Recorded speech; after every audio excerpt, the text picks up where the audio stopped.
The sign above the door still says Ballard and Daughter. I had it made in 1994, the year my little girl turned 12. She told me she wanted to work with me someday. I drove to the sign shop that same week because I believed her. Hearing her say, it was one of the proudest moments of my life. My name is Donald Ballard. I'm 82 years old. That sign is still hanging there, faded now, the gold leaf peeling at the edges. My daughter, who is 43 and lives in Portland, has not set foot in this building in over 6 years. She has told me, clearly and without cruelty, but without ambiguity, that she does not want the business. She has never really wanted the business, and that the version of her future that I built inside my head was always more mine than hers. I need to tell you how I got here, because this is not a story about an ungrateful child. I want to be clear about that. My daughter, Catherine, is one of the finest people I have ever known. Her not wanting what I spent 40 years building is not a failure on her part.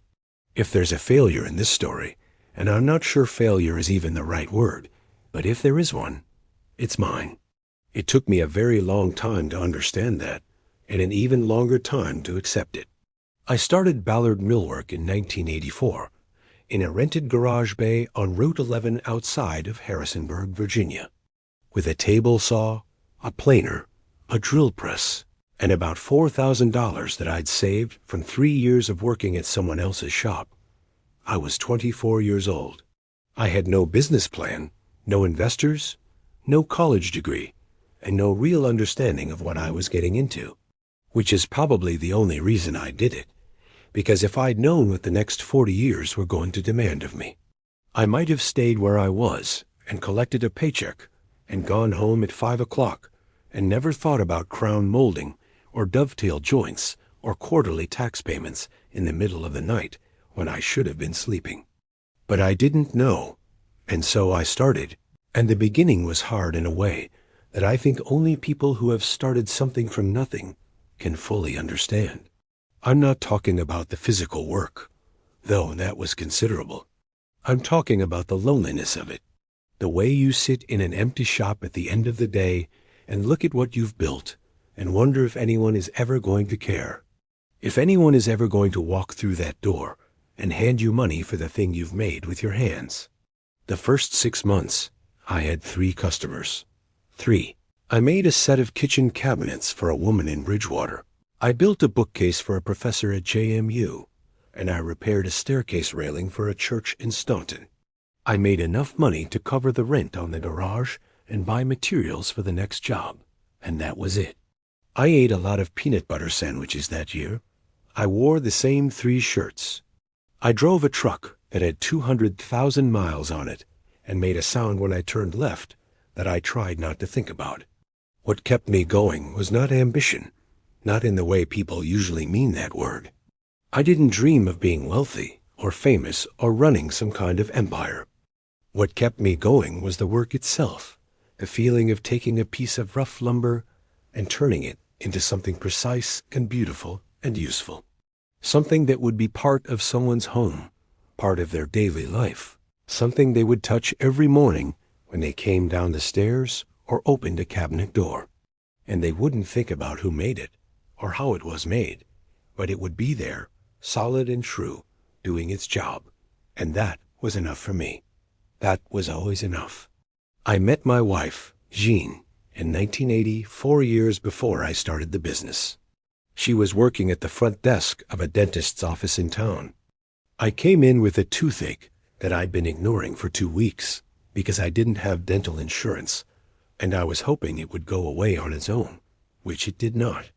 Jean was the first person I saw when I walked in, and she had this way of looking at you that was simultaneously sympathetic and amused, as if she understood your pain, but also found it slightly funny that you'd waited 2 weeks to do something about it. And I thought, I want to make this woman laugh for the rest of my life. We got married in 1982 in a small ceremony at her parents' house, and she has been beside me for every single day of what came after, which is 43 years now. If I have done anything right in my life, it is that I married Jean Ballard, and had the good sense to listen to her more often than I didn't. Catherine was born in 1982, just 7 months after the wedding, which was a source of some quiet arithmetic among Jean's relatives. Though nobody said anything directly, because that's how people handled things in the Shenandoah Valley in the early 80s. She was our only child, not by design but by circumstance, because Jean had a difficult delivery, and the doctors advised against trying again. And so Catherine became the center of everything, the way only children do, carrying the full weight of two parents' attention and hope and worry without any siblings to share the load. She was a remarkable child, and I'm not saying that because she's mine. I'm saying it because it was obvious to anyone who spent 5 minutes with her. She was curious about everything. She asked questions that I couldn't answer, not because they were childish, but because they were too good, too precise. The kind of questions that made you realize you'd never really thought about the things she was asking about. She loved books. She loved drawing. She loved animals with an intensity that bordered on obsession, bringing home injured birds and stray cats, and once, memorably, a box turtle that she kept in her bedroom for 3 weeks before Jean found out and made her return it to the creek where she'd found it. And she loved the shop. That's the part of this story that makes everything else so complicated, because it's true. She genuinely loved coming to the shop when she was young. On Saturdays, Jean would drop her off in the morning, and she'd spend the whole day with me. I gave her small tasks at first, sanding edges, sorting screws, sweeping up sawdust, and she did them with a seriousness and a focus that made me think, this child has it. Whatever it is that makes a person good with their hands, she has it. By the time she was 10, she could use a hand plane. By 12, she could cut a straight line on the table, saw with supervision. By 14, she was helping me with actual jobs, measuring and marking and fitting pieces together. And she was good at it, genuinely good. And I watched her work, and I felt something that I can only describe as recognition. As if I were seeing a version of myself reflected back, and that feeling was so powerful and so gratifying that I made the mistake of believing it meant what I wanted it to mean. What I wanted it to mean was that Catherine would take over the business someday. I never said it in those exact words, not when she was young, but I didn't have to, because everything I did communicated it. I put her name on the sign. I talked about the future of the shop in terms that included her. I introduced her to clients as my partner in training. I bought tools and told her they'd be hers someday. I built a narrative, slowly and without realizing it, in which Catherine's future and the future of Ballard Millwork were the same thing, and I built that narrative so thoroughly and so convincingly that I believed it completely. And I think for a while, Catherine believed it too, or at least she believed that believing it was what was expected of her, which is not the same thing at all. Though it can look identical from the outside, the business grew. Through the late 80s and 90s, it grew steadily, not explosively, but reliably. The way a tree grows, adding a ring each year, getting stronger and wider and more deeply rooted. I moved out of the rented garage and into a proper shop on the edge of town. A building I eventually bought with a loan that took me 15 years to pay off. I hired my first employee in 1991, a young man named Ray Dawson, who stayed with me for 22 years and became one of the best finish carpenters I've ever known.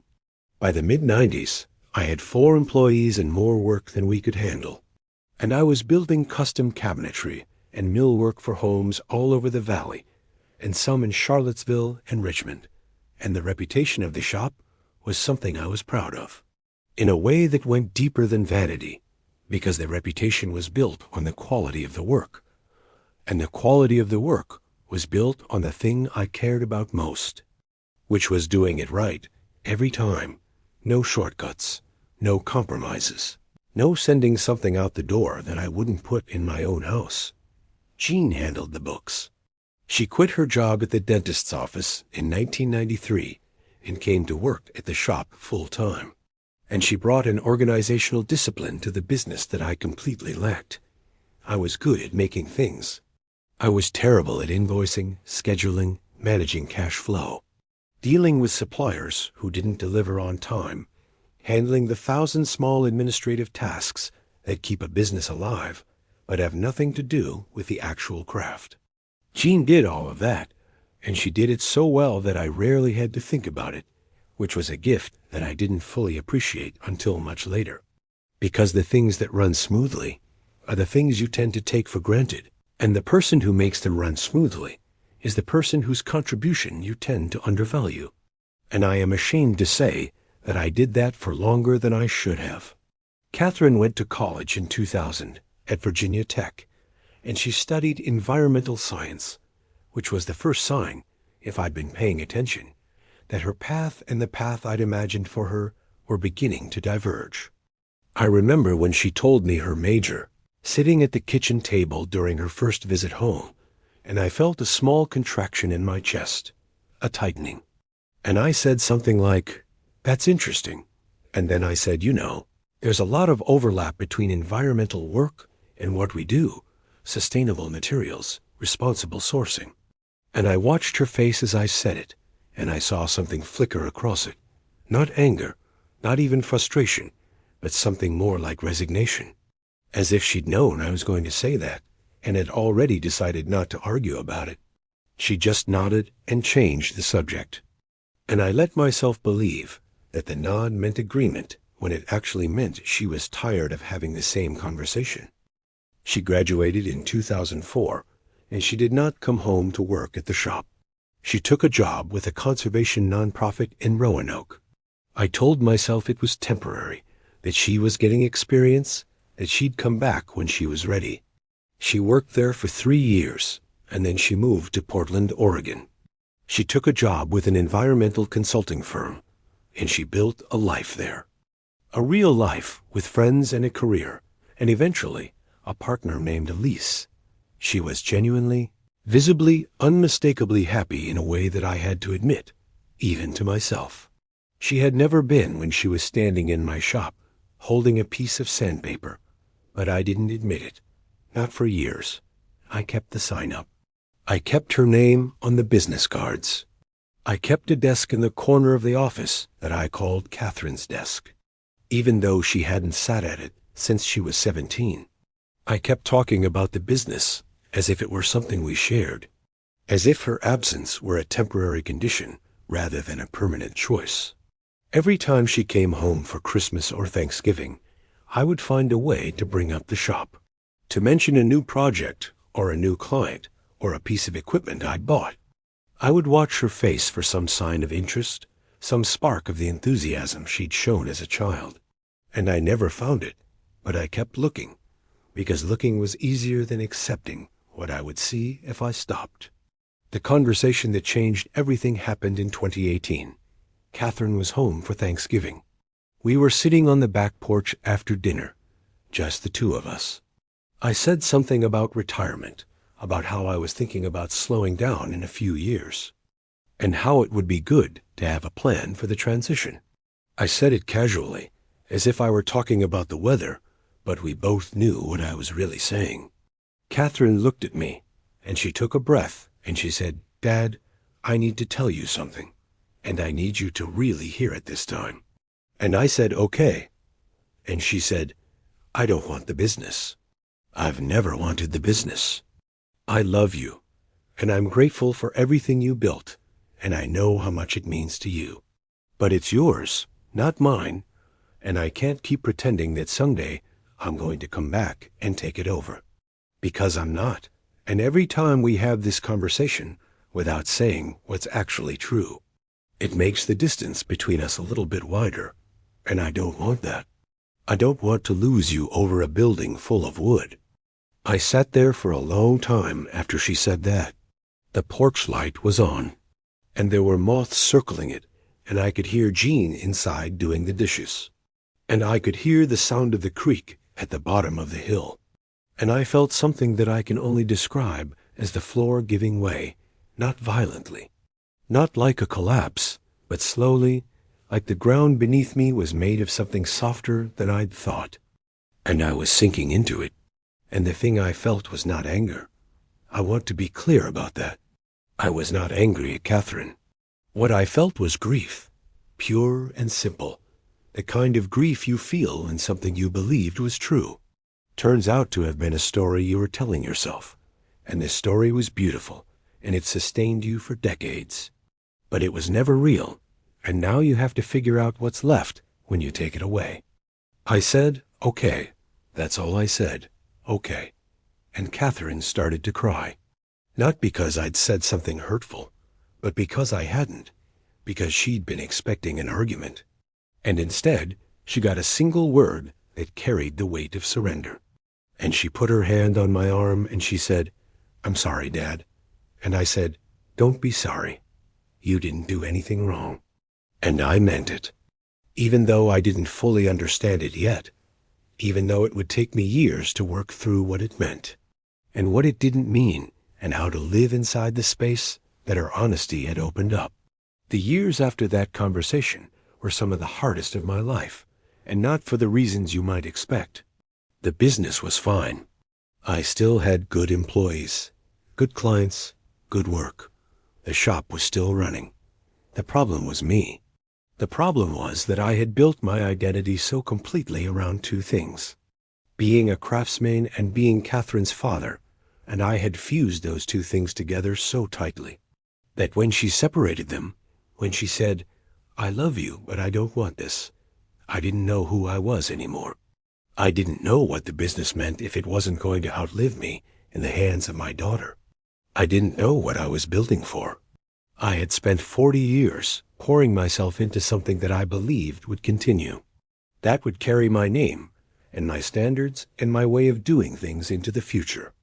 And without that belief, the work felt different. It didn't feel pointless, exactly, but it felt temporary in a way it never had before, and that temporariness was disorienting. Like standing on a dock and realizing the water is deeper than you thought. Jean was the one who helped me see it differently. She always is.